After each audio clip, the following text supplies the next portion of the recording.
بسم الله الرحمن الرحیم. زما نوم عقیب خان دی او د سیو لایف فاونډیشن چیرمن یم ډرګ ریهابلیټیشن سنټرز. دې باره کې به زه خبرې خو ډېرې زیاتې دي، کاغذ اوږدوم لمبه چوړه به شي، خو لهذا زه به دې باره کې د ووایم چې کم د ګورنمنټ کے پی ګورنمنټ کم ویژن یا د کمشنر پېښور یا د ډي سي صاحب یا هغې سره چې کم د هغې ټیم دی، هغې ټولو ته زه خراج تحسین پیش کوم. هغې ټولو ته زه یعنې په دې وجه مطلب څومره هم چې زمونږ میاندې خویندې وي نو د هغې غیږې به دوباره ډکې شي او هغې به مطلب چې د هغې چې کم بچي وو زمونږ چې کم نوي کولو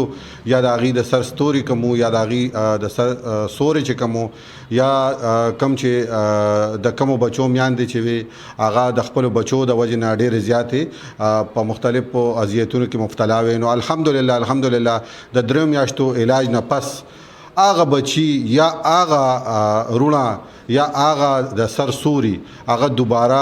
ریکور شو، هغې له خدای پاک یو نوې زندګي ورکا او هغې سره سره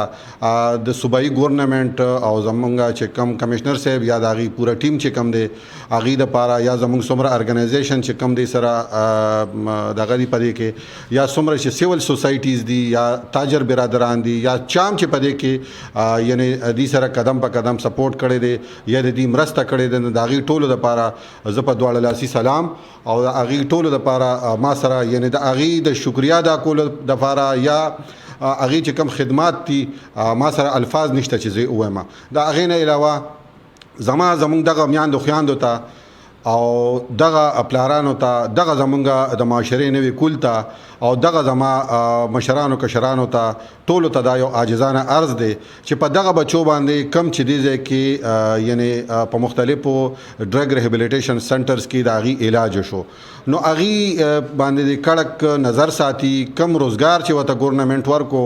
نو هغه روزګار سره سره باوجود صرف د ګورنمنټ ذمواري نه ده، نه د هغه تاجر برادران چې کم زمونږ رونه دي یا کم سیول سوسایټیز دي یا نور زمونږ کم ارګنایزیشن یا هغه زمونږ څو کم چې دي، دا صرف د دې ذمواري نه ده، دا سپیشلی د دغه چاردیوارۍ ذمواري هم ده چې په کومه چاردیوارۍ کې دا رالوی شوی دی، په کومه چاردیوارۍ کې د کیر شوی دی. نو لہذا د هغې هم دا ذمواري چې په ده باندې کړک نګراني وکړي، آیا د په ټایم باندې کار لځي، په ټایم باندې راځي، آیا د هغه ماحول ته دوباره خو نه دی تللی، نو په دې باندې نظر وساتي او د دغه ماحول نه لرې وساتي او هیڅ قسمه مطلب په داسې ماحول کې یا څه چې داسې نظر پې پرېوځي چې یاره دې غلط ماحول ته ځي، نو لہذا د متعلقه چې دې سره کم نږدې ډرګ ریهاب سنټر وي هغې ته د فوراً رسوي او د علاج کوي چې دوباره دا مطلب چې په دغه علت کې ککړ نه شي. د دې نه علاوه زه به دا ووایم چې څومره ډرګ ریهابلیټیشن سنټرز دي او دوی چې کم کار کوي نو دا یو جهاد دی او په نیک نیتي سره چې کوي، نو زه به دا ووایم چې د دې صله به دوی له الله ورکوي. ټولو ته زما دا خواست دی چې د هر سړی دی په دې کې خپل یو کردار ادا کړي. نشې سے پاک پاکستان مهم چې کم شروع دی بیا سپیشلی په زه به دا ووایم چې دا چل په د پېښور مطلب دنیا زده کو دا نشې سے پاک پېښور مهم چې شروع شو نو په دې کې یو ډېر ښه کردار زمونږ د پېښور خلکو ادا کړی دی او د پېښور خلک یا زمونږ پښتانه رونه چې کم په دې ځای کې کاغه کم دغه سره تعلق ساتي نو هغې پکې یو ډېر ښه کردار ادا کړی. ټولو له همدغسې پکار دي چې نشې سے پاک پاکستان مهم کې هم ټول یو شي، متحد شي او زمونږ معاشره چې څنګه د دهشتګردۍ نه صفا شوې ده او مختلف قسمه قربانۍ ورکړي دي، نو د نشې لپاره د یو موټی شي او په کم چم ګاوان کې چې کم بچیم نشه کوي یا مطلب چې نشې خرڅونکي دي، نو د هغې دپاره د هغه چم ګوان خلک راغونډ شي او هغه د متحد شي. کم کردار چې دغه خلک د نشې خلاف ادا کولی شي نو دا هېڅ قسمه څوک هم نشي ادا کولی او موږ ټول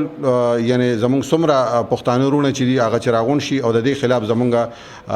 مطلب چې کم مهم روان دی د نشې خلاف د دې خلاف زمونږ هم ملاتړ جوړ شي. ډېره مننه جي.